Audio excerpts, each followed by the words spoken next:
But you've actually coined this incredible new term. And why it resonates so much is because obviously we hear a lot of servant leadership now. It's not a buzzword or a cliche because it's important enough, like conscious capitalism, that that there is more to unpack about that.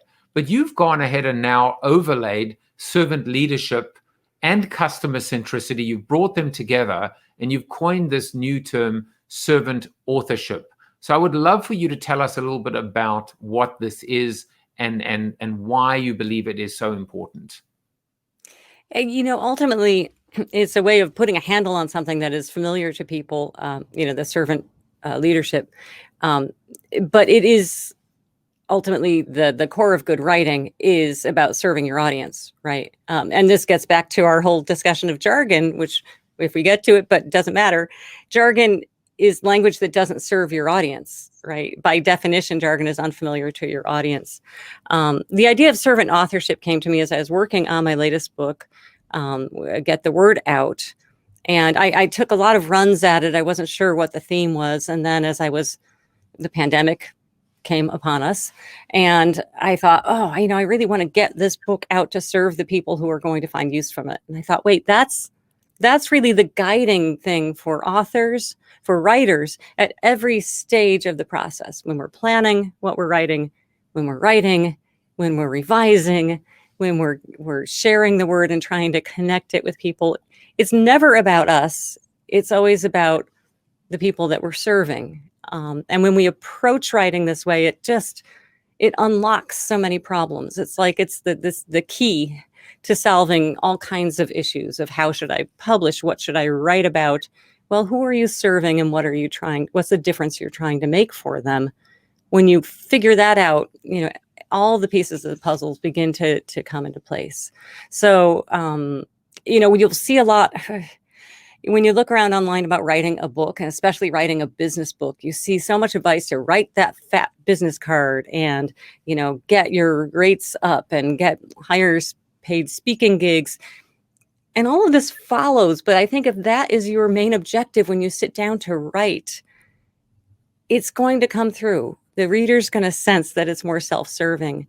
Whereas if you put that aside and say, gee, that would be nice if that was a side effect of this, but really my main objective is serving people with what I know, then good things tend to happen. And those other things, yes, you do end up with a fat business card, but that's not what you were writing. You were writing something entirely different. You were writing something that is about providing value to others.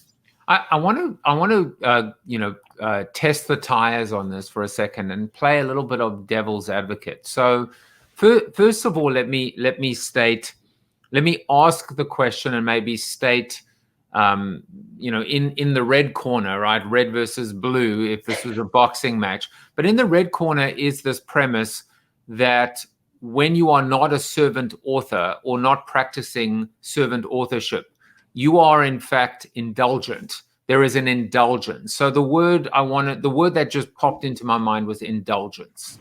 That it's all about you, right? The peacock. Look how great I am. Yet another book by the great author in a sense. And it's not only indulgent, but it's also it's self-serving, which I think you alluded to as well. It's almost a little cruel as well, which is to just it's a lack of empathy, right? You're not putting yourself in the shoes of your audience. But on the flip side, for the blood and the sweat and the effort and the toil from an author that writes this book, that publishes or self-publishes the book, that pays for the book, 75,000 words of jargon, that come out. And then a reader picks it up for $15 or $17 and has the audacity to give it a 2-star or 3-star review because there was too much jargon. It almost seems unfair that too much power maybe sits in the hands of the reader. So I'm almost like I'm playing both sides and saying, on the one side, you've got the indulgent author insulting the time of the reader. And then on the other, you've got the self-entitled reader saying, you don't have the right to actually build your base and your book and your Rolodex at my expense. So where do you sit in this cage death match? You see, unfortunately, I don't think it's quite as simple. I did a survey of a whole mess of authors that really tended towards business authors.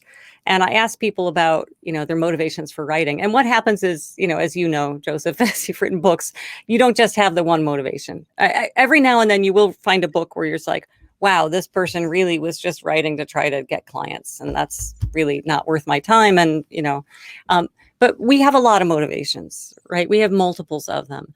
And what surprised me was that 80% of these business authors said that serving others was one of their important motivations. And for 40%, it was their primary. So what I'm suggesting with servant authorship is that you try to boost that up and keep that as your primary motivation, because it's going to protect you from annoying your audience, annoying your readers. It's going to make the work better. It's going to make your decisions easier. How do you, the reader owes us nothing. The reader owes us nothing. It's that, their time, our time on this earth is limited. And when you hand someone a book, you're saying, here, I want you to spend 3, 4, 5, 6 hours of your time with this. That's an ask. That's an ask. So that's why I think we need to try to put ourselves in the reader's perspective, try to take their perspective. You mentioned the word empathy, and yeah, absolutely. At least cognitive empathy or perspective taking is really critical here to being a good writer, a good communicator. Because, I could write the most beautiful words in the world, but if they don't land with anyone, I'm not an effective communicator, right? I could speak as disjointedly as I am, but if it makes an impact with someone, then maybe I am a decent communicator, right? Because what matters is where it lands in the reader and not what's coming out of my mouth. And the reality is, the best place to begin is with that very profound statement, which is the reader owes us nothing. Because if you begin from that place, you can only benefit, you can only gain, you can never detract, you can never get into negative territory if that is your base and your starting point, right? Right. And so we owe it to them to keep them engaged, to make them curious, to bring them along, if we're using terms that are unfamiliar, to make them familiar and comfortable so that they feel like they're part of it. We owe it to them to constantly be serving what they need. And like I said, just not take any of their attention or focus or mental processing, for granted.